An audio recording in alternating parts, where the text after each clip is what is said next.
Welcome, everyone. It's great to be here. I am Ryan SRS Rex. This is Play Economy, and I'm joined, as always, by the illustrious Spectron. Thank you so much for tuning in today. We're excited to have you. Today, we are joined by the wonderful folks from Ascenders. We got Jackson on the line and Aslan on the line, and we are excited to dig in. I think there's a lot of fun stuff that's going to happen. I think we're going to learn a lot, hopefully. I like to try and at least learn one new thing every day. That's what they say to do. And then, I don't know, we're going to see some gameplay, see some new stuff. It's going to be cool.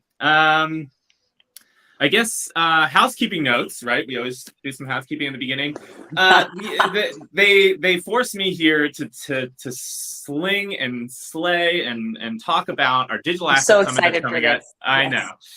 The Digital Asset Summit, it's coming up soon, blockworks.co. Go check it out. If you're an institution, if you like suit and ties, if you enjoy like risk management software and regulation, those types of things, check it out. Our Digital Asset Summit New York is coming up, and it's only 2 weeks away. Get your tickets now. And if you are not in New York and happen to be across the pond speaking the Queen's English in London, that's also going to be a month and a half away in October in London. So go check it out, blockworks.co. Miguel, you better give me the retweet for saying these things. I've made a deal with the devil to make these things happen on the Blockworks account. Well, cool. I don't know, Bechtron, if you have anything that's coming out that you want to talk about. NFT London, okay. November 3rd to the 4th. Submissions are open. Lots of tracks, lots of topics. Piccadilly Square. Hey, all right. Nice. We'll go check it out. All right. Well, thank you guys. Jackson, Aslan, thanks for coming in. We appreciate the time. Yeah. I guess the Ascenders group probably knows you all pretty well by now. If they don't, they should work on their knowledge bank a bit. But for the Blockworks audience, for the Play Economy audience, tell a little bit about yourselves. Introduce yourselves. I'd love to. Yeah, I mean, I'm glad to be invited to the show, of course. Yeah. I'm not sure if I would consider ourselves institutions. We make games, so it's less. Hey, that's you know, it's a business, right? You sometimes think about wearing a suit and tie to a meeting on Zoom sometimes. I have not done so for a long time, so that's something interesting. Last time I wear a suit and tie is to go to an authorized dealer to get a watch. So it's just like, it's like I would wear formally instead of wearing a t-shirt. But like that's the last time I wear a suit and tie. But like my background, actually, I am very institutional. My background is a lawyer, so I did practice law for a while. So get more regulatory and institution. Sold myself to the devil in doing the legal job, but I couldn't stand it, and then I kind of left for crypto earlier on in 2017, 2018. I joined Spartan really early on, Spartan Capital, and then left that to make kind of a security token startup. So perfect for your Blockworks kind of audience. All right. But yeah, stayed in space, stayed in crypto. So it's been a while, but then it's nice to see, crypto come back. And then, but yeah, like when the metaverse came about, I wanted to see better games. Like I was kind of tired of like the browser games that we are used to playing these days. And I thought that doing a AAA game is much more better. And so I set out. I had a vision of like being like AAA, like World of Warcraft, Zelda kind of game, but then with crypto and NFT on the side, and then and make that interesting. So that's kind of the background, and that's how we came up with Ascenders. Nice. I mean, it's so funny because you're like, yeah, I was just like a browser game, whatever. Let's just make a AAA game, like something that takes like 4 to 5 years of intense work and heart and sweat and tears. And even when people have like a $500 million, like Red Dead Redemption, there sometimes still comes out with bugs and stuff like that. So like, no small order. Well done. Yeah. Well, I mean, it's I don't really. I built a team to make the game, so like that's the good thing. Because that's why we have Aslan here to talk about what we've done with game design. But like making games is hard. It's like making a movie. So like there's a lot of things you have to plan, build is incredible amount of documentation that we have to build before we actually make something. Documentation. Now you're speaking my institutional language. Yeah. Keeping records. You would be surprised of how much documents are in the company, like how to use tools, how you make things. But yeah, like but then the thing is, like, once you have a team with a sizable team, right now we have around 30. To get everybody on the same page, they have to read documentation, right? So anyone that's new comes on board then could read the documents and be up to speed with what we're building. Whereas if nothing's recorded, then it's very hard to sync up with knowledge transfer. The Lord of the Flies situation. Yeah, everybody wants to build games and then build cool shit, but then at the end we're like slogging in the Word document, like talking about how do you build tools, what our security stuff is, and all that stuff. So it reminds me of this terrible video that I watched a long time ago, but it's like everybody wants to be a bodybuilder, but no one wants to lift a heavy ass weight. I will send the video around for the internet. Oh my God, I need to see that. Yeah, it's really funny. He's like, ain't nothing but a peanut. I'll tell all the people out there who've seen that video. Here we go. All right, Aslan, love to learn a little bit about you. Tell us about yourself a little bit. Before I tell a bit about myself, I want to shout out to LFG Studio Red staff. Everybody's watching us right now. Hello, guys. Oh, wow. And I also want to shout out to our Discord community. I know they've been waiting for this for quite some time. So shout out to all of you. So my name is Aslan. I'm a level designer, and I've been working on Ascenders for the past four months, I would say.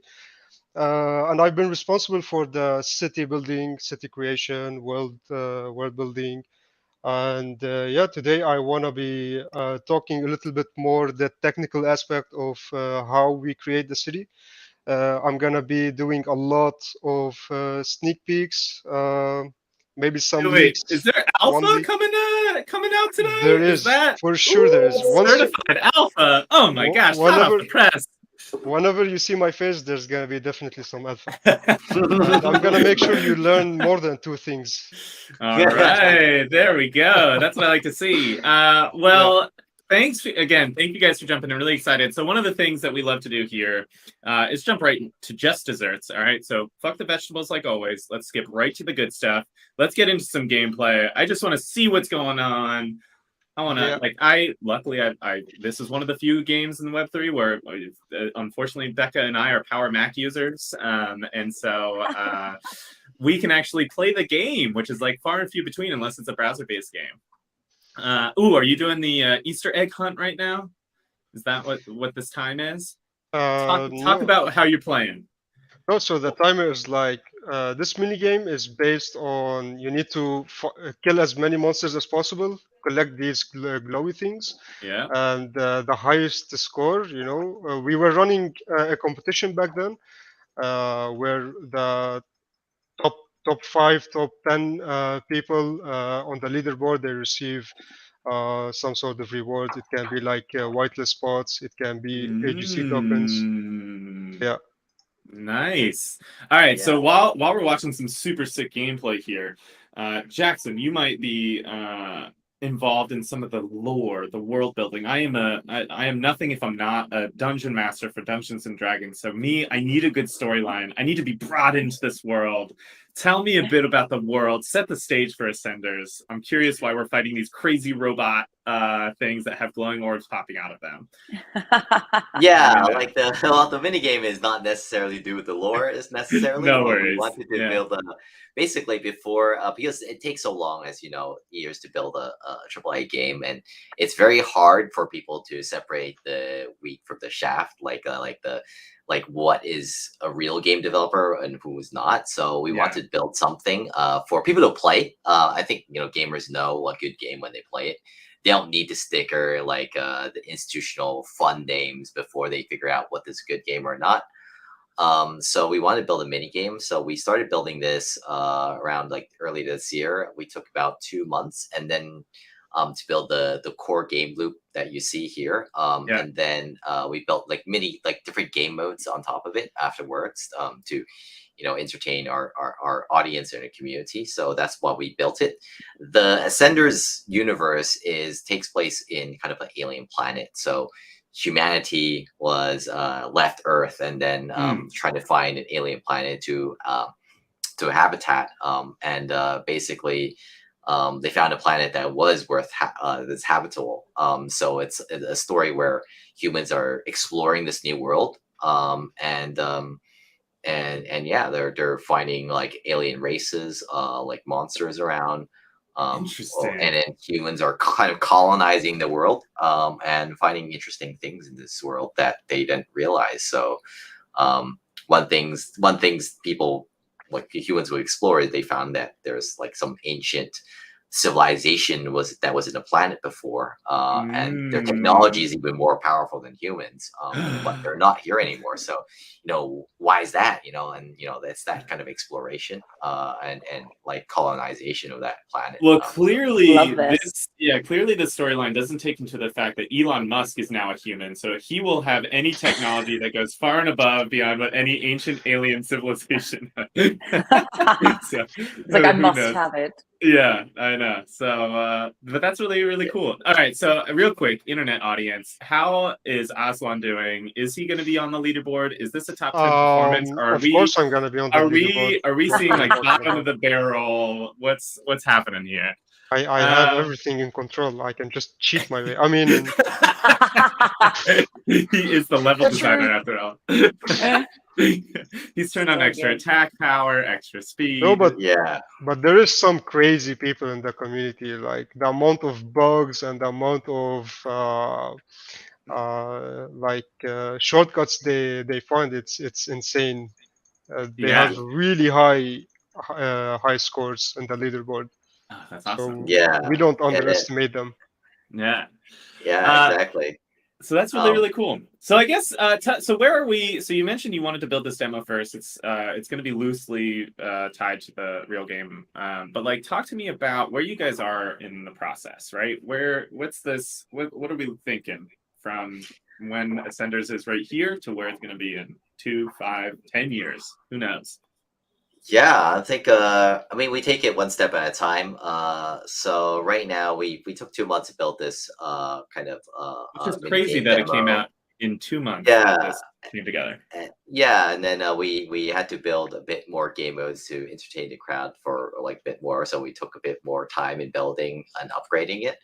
After this, we are going game building takes in 3 phases: pre-production, production, and post-production. So pre-production is where we're trying to figure out what we are building and what are the questions we don't know about the game. So, for example, how big is the world in kilometers? New record. You play better on leaderboard. Once the internet is paying attention, that's actually pretty good. That's pretty good, actually. Wow, that's a pretty good score. Okay, let's not look at the top 10. Yeah. 24,000. Wow, that's pretty impressive. And then we're right now pre-production.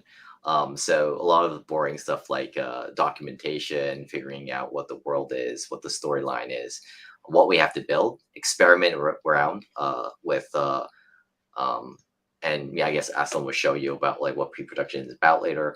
And then production is when we start mass producing it. So for example, right, we build a scenery like a forest scene, right? And then we build quite a few of them, and then we like one of them, and they were like, okay, we want this forest scene. Now let's mass produce them. So that's the production phase where we mass produce a lot of these things. And then in post-production, that's where all the polish kind of happens. Like the boring stuff, like the bug fixing, like different computers have different specs and different operating systems. We have to debug those as well, optimize frame rates, making sure that. I mean, if you build for Mac, there's like one M1, there's one M2, and then you're good, right? That's it should be easy peasy. Start with Mac, then go back to PC. Yes. Yeah. So that's good. That's a good good idea in some sense. But like usually the way we do it is we build for the highest spec, and then we go down the scale. So you're saying an M2 Mac out there isn't the highest echelon of computing power that exists? Not for graphical power, right? So that's why you kind of see a lot of these games, console games, they build out for the console first, because averagely speaking, their specs are higher than normal PCs, and then they spec down for like a PC build, and then you have to spec down a lot for a mobile, and as you go along. But you have to build for like what medium that you're building for, because like we're building an Unreal, so Unreal has some tools that are that would function, for example, for PC or console, but those tools won't be available on, like, for example, mobile. So you have to build with the lowest spec in mind, kind of in a way. So that's how we're building. Time frame. And wait, so what are your and do you guys have a mobile game already, kind of a mobile version of this in progress? And is that are you have you said that? Are you teasing that? Like, oh no, just giving an example, right? I kind of see like a lot of game developers, some of the game developers just say that because they're building in Unreal, so they can export it to mobile at any time, and we could have a mobile version ready. But then in reality is you really have to build for a mobile. So a lot of tools that are not available on mobile, those aren't ready. Like you can't just export it to mobile and make it compatible. Our game is not mobile compatible. We just set the course that it is a full-fledged like console PC game. So I think for an action RPG, it's slightly better on PC. There are exceptions to that, but like good old, like, some games are Genshin Impact is both PC and mobile compatible, but it's a very hard balance to figure out. Yeah, totally. Nice. All right, so you guys, there's Aslan, you mentioned some like saucy information that might be coming out, something that's hot off the old griddle. Some alpha pancakes, if you will. I'm gonna try my best to give you guys as many sneak peeks as possible. Hopefully, I don't leak too much. Otherwise, Jackson will fire me. He might fire me on this podcast. It's not good for me, but it's good content for you. It's for you, great Ryan, content, right? Which is all that matters at the end of the day. Does it get clicks? Does it get views? That's how I measure my life happiness at the end of every day. So. Developer gets fired live on stream. Gone wrong, gone bad.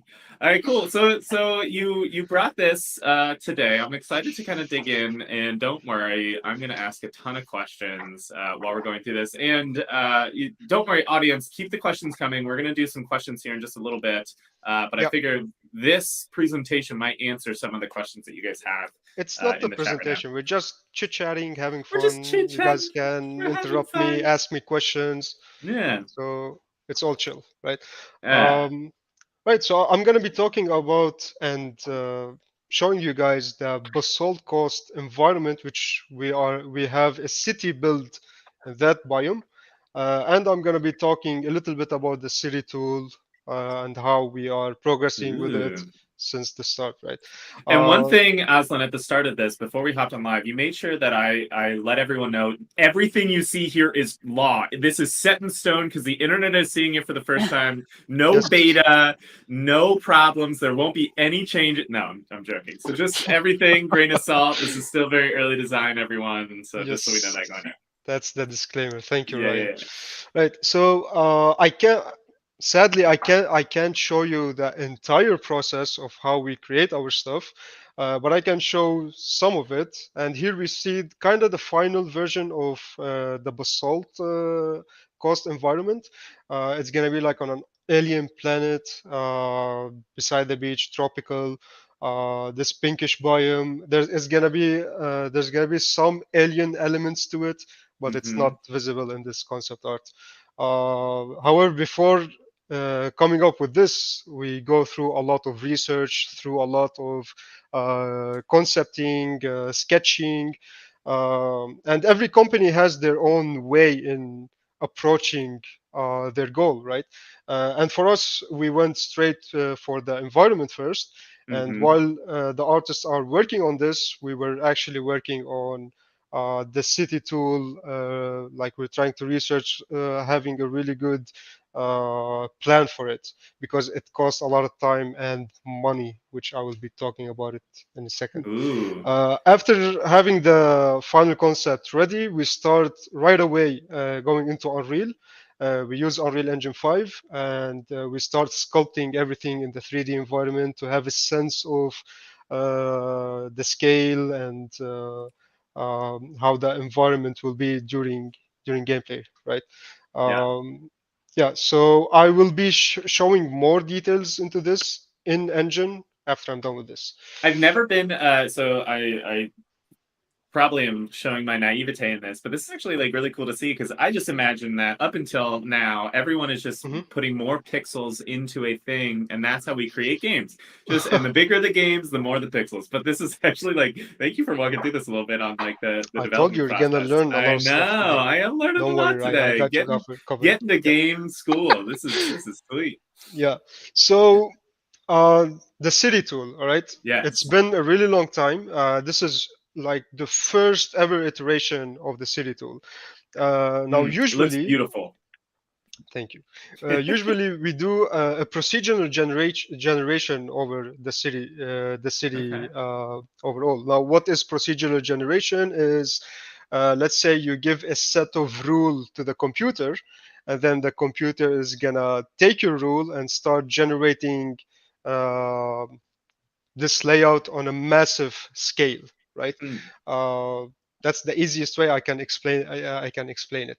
So like in if I had to relate this to like an urban city, we were talking about all the wonderful cities that Becca has lived in. Is this like a Chicago? Is this a Miami? Is this a New York City? This Like is how big are we talking? This is 100,000 parcels, 100,000 piece of land, and it's around 8,100 kilometers squared.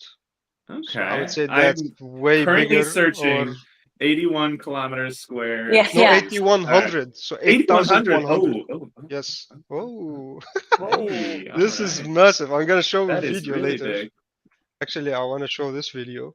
So this is Ooh. a person. It's a mannequin, right? This is not the character that we're using in the game. It's a default mannequin from Unreal Engine 5.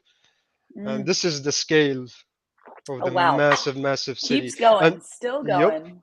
yep. My Originally, goodness. we wanted to have 100,000 land in one city, right? But then we saw this massive problem, like everything looks exactly the same, all the blocks are the same, it's super massive, travel time is very long. Like right now, if you want to cross from the start to the end, it's gonna take you around 25 minutes, something like that. That is way too much. It's Gamers not will very never wait for pleasant. that unless you have Yeah, fast yeah, travel. Yeah. yeah. So it's Yes. like real life city, but it's not really suitable for a video game, right? It's not a lot of fun. And that was one of the biggest problem that we were having. Also, we were using only three type of buildings, which is the tiny, small, and medium, and it just everything looks exactly the same. It's kind of like Barcelona. I'm not sure if you've seen or been Yeah, I to love Barcelona. Barcelona. They all have those blocks exactly same to each other.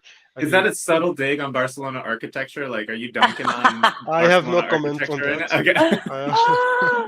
Okay. I have an out there question, such a far out there question, but Yeah. so I do a lot kind of in the, you know, like the fashion tech space and kind of like just creative arts, and obviously AI has been doing some really interesting things. Like David Holes from Midjourney has been a friend of mine for the past couple of years, and what I've seen people do with Midjourney and Dolly has been really interesting, and actually something that he and I spoke about last year was using these AIs to replicate new, right, like new and novel infinite environments in games. Mm-hmm. Is that something that you guys have ever even like considered doing, right? Of like, is it even possible? And I've seen some crazy things that people have rigged up with like doing, you know, outfit changes that are all AI generated just by language. And so I'm wondering if you've ever kind of considered that for your design process, or, you know, if it has no place for you. To be honest, everything is possible, right? You can literally do what you just mentioned, and we can make it work, but that's gonna take us a lot of time, and we take Sure. scope very seriously. I'm pretty sure the producers are watching us right now. Yeah, so we try to work. We have a pipeline for us, and we try to follow that pipeline. The concept artists that we have, all of our artists, they are super talented, and they understand exactly what we want, right? And maybe their creative mind is even better than an AI. Oh, for So sure. yeah, so we let them go with the traditional concepting, coming up with ideas. Of course, we can use the AI like Midjourney to get inspired from, but we don't really use anything from those AI. Mm. Well, it's And interesting to me. Oh, sorry, it keep is going. it is very interesting, but maybe in like 5 years, maybe time, Yeah. when those tools are gonna be even more advanced, more accurate, then yeah, we're gonna see a lot of developers using AI to help them with the game development. Yeah. Well, I didn't realize someone told me not too long ago. They're like, half the people that are doing YouTube videos where they're reviewing things, they're just sticking it into an AI and reading those as prompts. And I'm just like, wow. What? It's like the That's reflection all of we have to do? humanity. That's all we have to do, That's Ryan. all we have to do to That's all create we have to content? do. Oh my That's goodness. it. I did not know that. I All know. right. Yeah, we're just the meat, the flesh. What is it? Like Meat the meat bags, suits? yeah, the Meat meat bags. suits and that trying to live in a metaverse world. Yeah, Yeah. I hear you. So for the procedural generation, there is a software called Houdini, not the magician, Ryan. Mm, There's a software called mm, Houdini. The artists use it mostly for animation and doing these procedural generation tools, right? However, that software is very expensive, and not a lot of people know how to use it because it's hard to learn. So bringing those technical artists in is very expensive as well, and that will make Jackson go bankrupt if we're gonna only iterate using Houdini. I mean, to So be fair, getting out of handcuffs while underwater is definitely a very tough skill to learn. So you should pay yep, very highly for someone who can get sure, out of handcuffs from underwater. Like, yeah, sure. for sure. But instead of underwater, we went for a small pool, right? Okay. Oh, yeah, yeah, yeah. And Kiddie instead of pool. Yeah, no yeah, instead lifeguard of needed. Yeah. yeah, instead of creating the tool in Houdini, we decided to create it in Unreal Engine because we are experienced with the engine. We know how it works. We're comfortable with it, and it's gonna save us a lot of time, and it's cheaper for Jackson. Look at his smile. Great, That's fantastic. one. Yes. That's one happy, big, smiling face. Saving costs. All right, that's Yes. important. So, I mean, of course, there was some problems with that design or with what we wanted to create because we tried to have it a little bit similar to the metaverse world that already Hmm. exists, which is already all on grid system. And we were lacking a lot of landmarks. Of course, there's the sea chip in the middle, but that wasn't Yeah. enough for us. And the massive scale of the city was too big. So we decided to divide the entire parcels into 16 pieces, Okay. and each city will have an average of 6,250 parcels. Mm. That made the scale a lot smaller, and the travel time from one point to another was like around 4 minutes or 5 minutes, which was pretty good. Quick But question: did you actually have someone just sit around like holding like W on the character board so that the character could run, and you just sat there like timing it? I mean, we can do that, but we can or we can calculate the distance and calculate Oh, the speed okay. of the You can use character. We math. can Oh use my math goodness. What is exactly, this? or we can press on W. If I want to waste some time, we Yeah, can. that's what I'm. Yeah, that's what I was. Yeah. So Yes. Do the intern. One Have the one intern do that. core tenet, I guess, like there's a lot of discussion on CT, for example, crypto Twitter, about like how much like land is not scarce in the digital realm, or Hmm. like people are creating artificial scarcity. When we came about thinking about land, we didn't think any about that. Because from a design principle, that's not scarce. The only most scarce thing in virtual world is people's attention span, right? So if your people are taking 3 hours to walk across the land parcels, the city, that's just way too long, right? We could create that. It's actually not that hard because it's Unreal. We can make it as big as we want. But the design principle is to make travel time distance within 2-3 minutes. And that's probably the most important thing, not like the quantity of land, not those are economic questions, but like if you're really building out the lands in the metaverse, you have to think about travel time and how long it takes for people to travel from point A to point B. So that was the main constraint about building the metaverse lands, not quantity, size, and stuff like that. Yeah, I feel like if you're focusing on that other side, it's a little bit you've kind of lost the forest for the trees at a certain point. Yeah, so that's cool. Yeah, so I mean, as we can see, the grid system is very boring to look at, and that's exactly what Jackson was talking about. So we decided to go for the spline tool, and instead of having the buildings built with like in a blocks similar to Barcelona, we decided to use the streets to map our city and then build the buildings around those streets, and that's gonna give us a lot of flexibility, and we're gonna just create a city in a very fast way, which I'll be demonstrating in a bit on Unreal. Yeah, so also we wanted to put landmarks. So as you see, there is some empty space that we can. Purple Cylinder, my favorite. That's like my favorite bakery. I go there every morning. They got a great deal, 2 for 1. Also, it's always just in sight of the Sauron's tower that seems to be in every one of these images. So it's nice. It's nice. Yeah, but there was also more issues with the spline tool. For example, we couldn't really generate our own junctions. Now, what is a junction? Junction is where the street starts and the street ends. So we didn't have flexibility with that. So once you create something, that's it. It's there. It's created. If you want to adjust it, you need to delete it and create another one.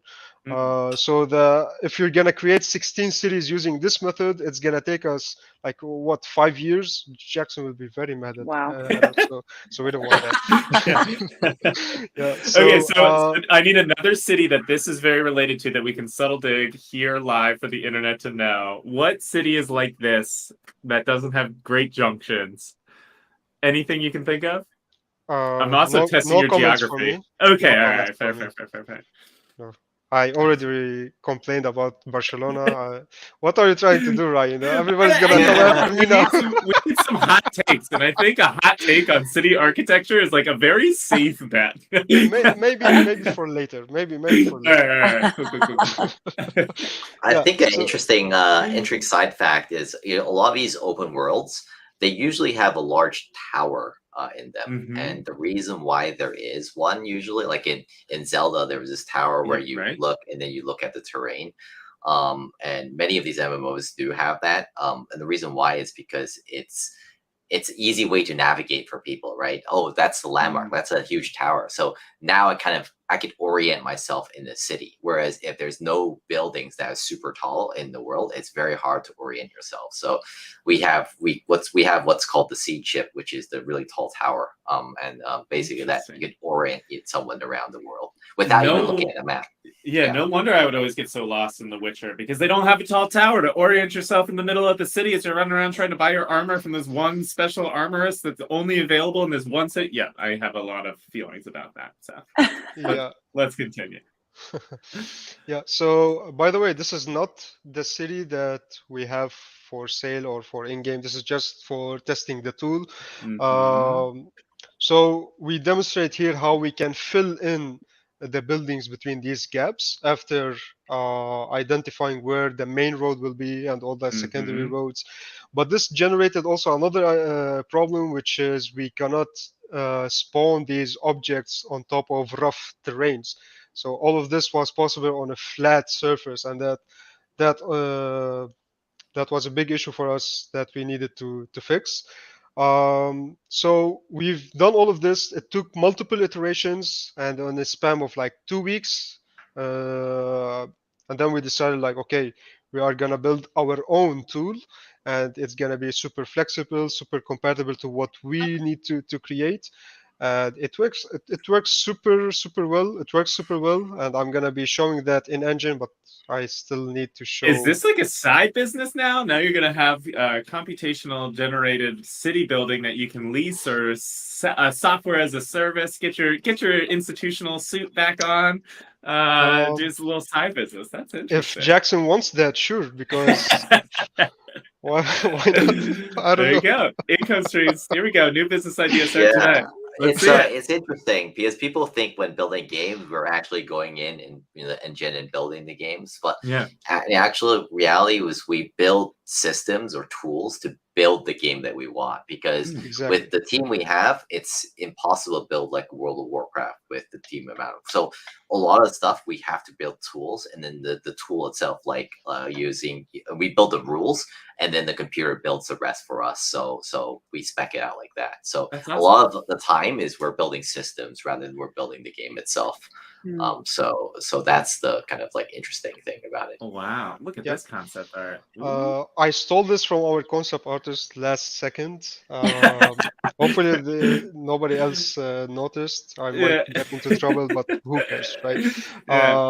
Yeah. So instead of these blue buildings, we're gonna have these really pretty buildings, and these will be modular. So let's say in the future we're gonna release a different type, different dimension of a building. We can literally reuse that super easily. This is super early, of course.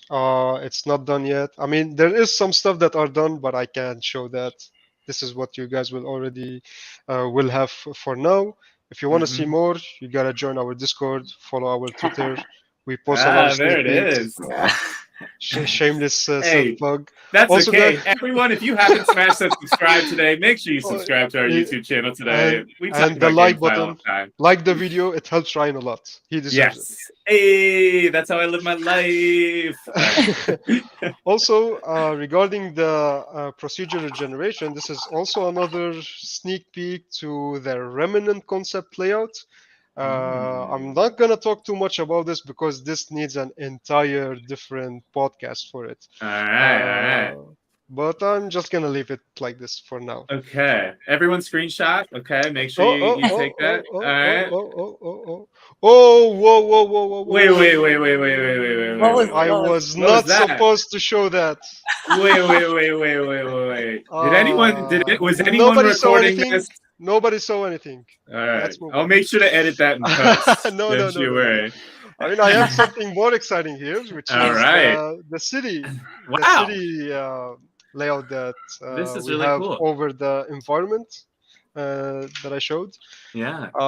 So the city is going to be called Alexandria City. Ooh. It has something to be related with lore. Don't ask me about lore stuff. And the black cylinder here is where the sea chip will be. This is only a placeholder for now, obviously. I mean, everything is a placeholder. And yeah, if you want to have a sense of scale for this, I'm going to just play around here. I'm going to drop our mannequin. So these are going to be the buildings. This is the street. This is like a very narrow street because we were trying to, we were getting inspired from those narrow streets in Italy. Yeah, you need the back. I'm a back alley kind of guy. You definitely don't want to meet me in a back alley, not because I'm scary, but just it's a weird encounter. It'll be very awkward. So this is the scale. The city will be around 6 by 6 kilometers. Wow. Yeah, and there will be 6 different districts around the city. So right now we are looking at District 1, which is around the sea chip. And in each district, there's going to be a portal and the fast travel points. So then we eliminate all the travel time for the players, because it's fun maybe to run around the city once, twice, but not every single time. Yeah. So if you want to go from this point till the end of the city, it's going to take you roughly 2 to 3 minutes, if not less. Nice. Which is pretty cool. Yeah, this looks really cool. Yeah. So right now I'm gonna switch to the city tool actually. Ooh. I don't want to leak too much in the city tool either. Oh my goodness! Everyone make guesses. What do the green buildings mean? What do the blue buildings mean? What is going on here? All right, so these colors, they are all color coded for us. I mean, like Jackson said, we do a lot of documentation, and basically 80 to 90% of my work is documentation, right? Yeah. And we need to relate it to what we're working in the engine. So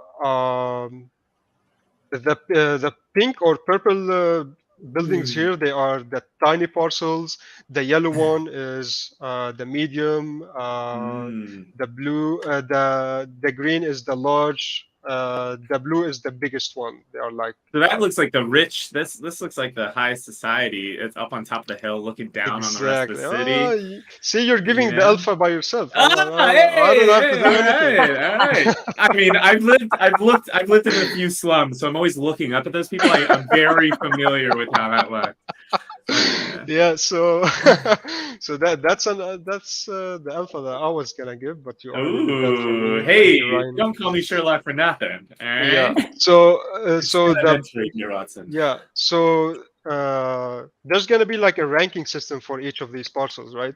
And it depends on its size, location, the amount of plots that a parcel can have. For example, this white area, this is one parcel, and within one parcel you can have multiple buildings. The more buildings you have, the higher the value it will be. And if it's gonna be right next to the ocean, I mean, you already know. All right. So is that a good time to segue into talking about this land sale that's coming up? Is this a time to open those doors a little bit? I mean, well, we can talk about it later. Let's talk about the tools, maybe. Like, I want to talk about tools later. Let's procrastinate on the sale a little bit. Yeah, we're just showcasing what we can build on the land. Yeah, I mean, this is honestly like super cool that this generate. I don't know if anyone has played the Dungeons and Dragons Descent into Avernus, but this is the map looks very similar to El Truel. It's in Hell. It's very fun.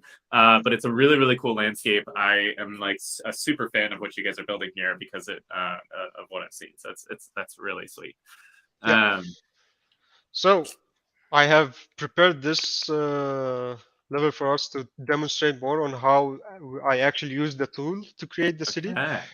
This is kind of taken from a newer version of the city. So we have like the planets around the other landscape.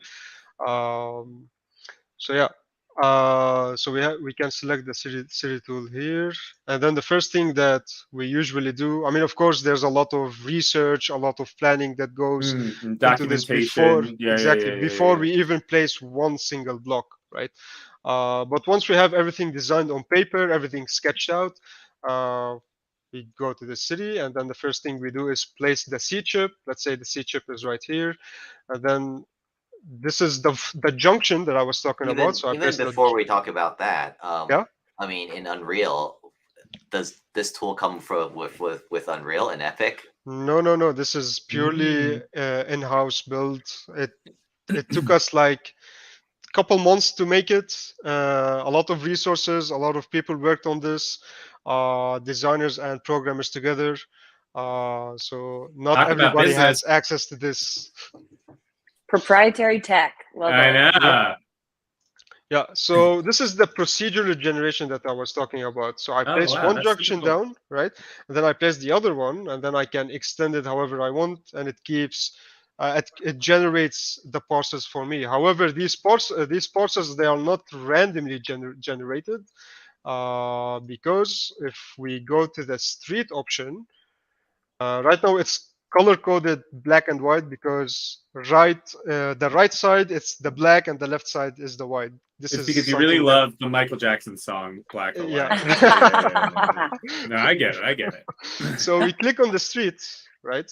And then based on these parameters, the parcels will be generated. So the computer here doesn't really generate anything on random. We give it the rule, we give it the brain, basically, and then we'll be like, okay, I don't want any tiny parcels. I don't want any medium. I don't want anything small. I only want colossal. I want the biggest parcels possible in this game, right? And then it created these two colossals for me.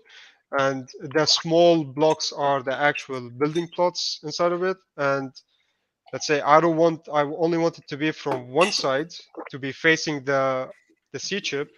I disable it on one side and I have it on the other side. Nice. Yeah, we have a lot of options to play with here. For example, I can play with the street padding. I can make them like have their own neighborhood. I can make them distant from each other, right? I can also delete some parcels if I don't want this parcel. I can just delete it, right? So I have a lot of flexibility, a lot of uh, options for me to play with. And if I want to build like a neighborhood very fast, I would keep on putting. Of course, like I said, this is already would be planned.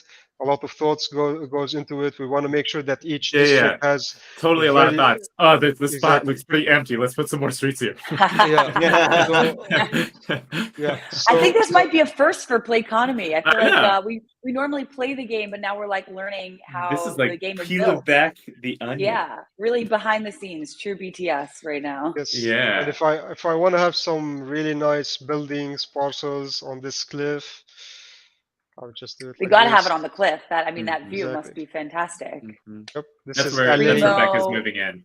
That's where I'm Yeah. moving in. Yeah. I Yeah. like views. I like views. She's gonna be looking down on me when I'm living in that little crater area And that in the slum. You slum already town. said it. We love the slum towns. It's okay. We are who we are. Yeah. What can we say? And also I mean, we make sure that we have enough space for landmarks and events. We put just giant red block in to reserve those areas for us for later. Let's say in District 2 in this city, we're gonna run a PvP event, an arena, right? Then we drop that in. We can announce it through the C chip by the AI, so we can create a lot of fun quests and events for the community. Well, this is really, really cool. What cracks me up, I just want to say this about this, is I feel like the building process is such a dumpster fire that no one's like, God forbid, do not ask us about our process. It's like we're getting it together, but don't ask. And you guys are like so proud. This is like Jackson, elegant. You must be so proud. You're like, we Yeah. built some proprietary tech. Like, we're so proud of this. Like, we've built some. I mean, you guys have done an incredible job in a very short period of time, right? And Yep. and I mean, part of it is some of the efficiencies that you've created in house. I mean, this is very, very cool. Yeah. So this is really cool. Well, we have just a few minutes left here, and so I want to make sure that we can do the AMA, that we can do some whitelist giveaways, Yes. everything of that nature. So I'm gonna scroll all the way up to the top because fanboy Johnny B. Good hopped on 45 minutes early in order to ask some questions. So I want to make sure that he gets his questions first. And then we can go on to some of the ones that were posted in Discord as well. So the first one, will we have the ability to own and manage multiple land plots? For sure, of course we can. All right, and which leads to number 2. If we are able to and want multiple land plots, is there a way to transfer ownership in game, or do we need to directly transfer from our wallets? So I'll see. I think this one would be transferring from the wallet. Cool. So because it's blockchain, right? So we'll consider whether we build tools to transfer inside the game, but then that will be triggering the blockchain itself. So it's just an interface to the blockchain. So it will be transferring through a wallet, but through an interface that we build if we build it, right? But in the beginning, I think we'll just let the blockchain handle it. Do its thing. All right, cool. It's kind of like that's why we build blockchains, because they're like an immutable ledger that like is final and everyone trustless decentralization. Yeah, that whole Exactly. chestnut. Yeah. Exactly. Cool. So then we had one more question. I think that was good, which is, will there be a big announcement on the land sale? Oh yeah, so we're planning it right now. So I think later around November is probably when we're targeting it. Still in progress in terms of like building it. As you could see, we haven't arted it up yet. None of the stuff you've seen is really arted it up. The most important thing about our land sale is making sure everything you buy, like the coordinates, the location, the sizes, is exactly what you get when the game comes out. So if you bought a parcel looking out in the cliff, you're going to actually get that in game. That's cool. So that's important too. Yep. That's the most important thing before the land sales, to make sure that data is right. Yeah. Also, that's what we include with our pipeline. So we don't only focus on the land sale. So what we are creating right now, it should be also relevant for the gameplay itself, which makes it a little bit more difficult, but it's doable. We're managing that. That's really cool. And then post-mint as well, right? So Yeah. it's not about just making a land for the mint and making it as exciting as possible, but like you have to engage the community after post-mint. So we're also planning things, like airdrops and things like that for our after post-mint. Wait a second. So you're just saying if you get into the land sale, you could potentially get some additional alpha after the fact, as long as you're a land owner. Would you looky there? Yeah, of course. That's why you would like want to buy the lands early, because like for example, maybe you have the ability to start building before the game comes out, so that when you're actually in the game, you actually have some things pre-built. So these are the ideas we're juggling with, and building that.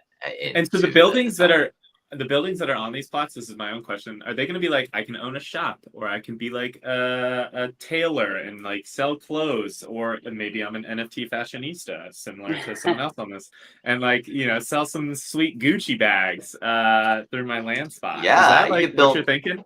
Yeah, exactly. You could build what you want in the land. Like for example, we have the weaponsmith, armorsmith. So those create all the weapons in game, and all the armors in game. So if you want an armor to be playing in the center of the universe, you must kind of smith it in one of those buildings, or just buy it through a marketplace.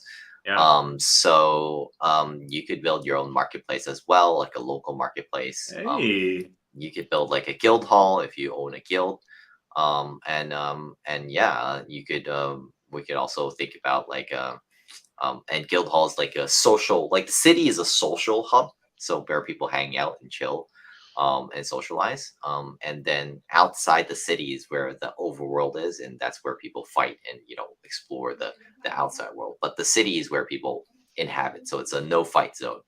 No fight zone. Kind of like what I try and have for my living room with my boys, but they still seem to figure out how to fight each other all the time. What a world it would be if I could live in this place with my boys. Yeah.